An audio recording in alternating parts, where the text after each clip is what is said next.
Chapter 33: The Woman from the Past.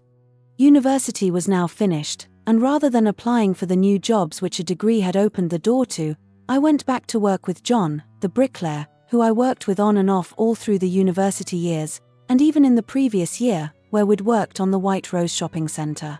John had got a job over in Wetherby building a few houses and wanted me to hod carry for him. The money was good, which was a pleasure, since the last year at university had been tough, and Anna was invariably the only one with a little money. One week, however, John had missed putting in his bill, and we had to wait until the following week to get paid, and on the Friday, Anna and I arranged to meet John outside SupaSnooker and collect the money. I mention this because it brings to mind the workings and perspicacity of a woman's mind, which I've never really understood. John had been living with a woman called Jane, who he regularly used to talk about, but I never really listened or thought that much about what he was telling me about her. I'd never met her. Anna and I arrived a little early, and we waited with Rachel in the pram in the car park opposite SupaSnooker. John was eternally late for everything and anything, and Anna didn't have time for the man and would constantly berate him at every opportunity. Finally, John's car arrived, and he got out, and a woman got out from the other side of the car. It was Jane. "Hello, Anna," said John. "Late again, John," answered Anna. "I hope you've got the money."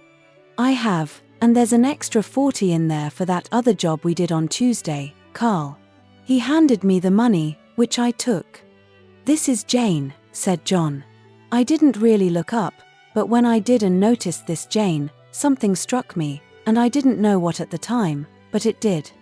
We exchanged a few more idle words and then departed our separate ways. "You've been with her," stated Anna. "What the fuck, Anna?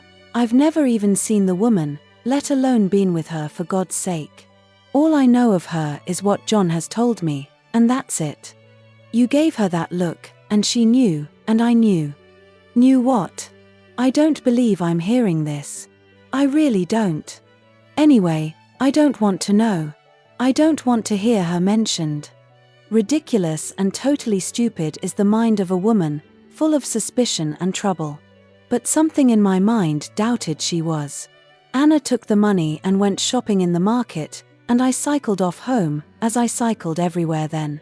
As I rode home, I began to recall all the stories and tales John had been telling me at work about this Jane, and slowly, but surely, pieces of a puzzle began to snap together.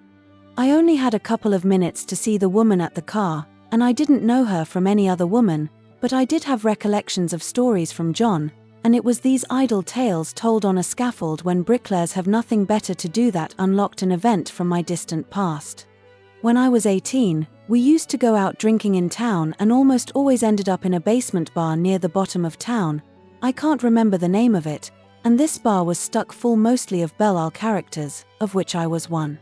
One particular night I was out with Peter, a friend, and we got chatting to two women in the bar.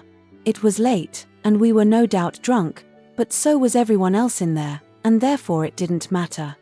The two women were much older than Peter and I, and almost certainly were in their late 20s or even early 30s, and it's common knowledge how much of an attraction that is for a very young man.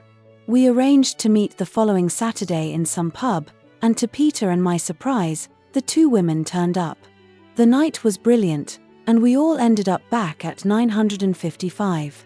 The following morning, the two women left, and we arranged to meet the following Friday. That event never happened.